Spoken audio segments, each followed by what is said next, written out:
পর্ব ২ অপেক্ষারত ছায়া। সায়নের গা শিউরে উঠল। ঘরের বাতাস ভারী, শ্বাস নিতে কষ্ট হচ্ছিল। সে চেয়ারটার দিকে এগিয়ে গেল।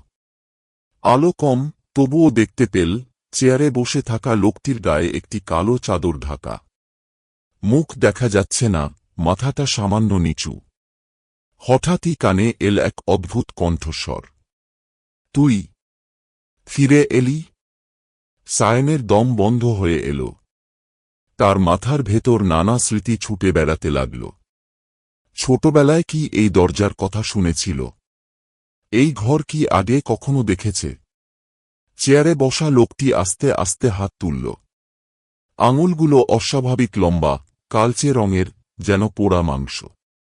সায়ন আতঙ্কে দৌড়ে ঘর থেকে বের হতে গেল, কিন্তু দরজাটা বন্ধ হয়ে গেছে।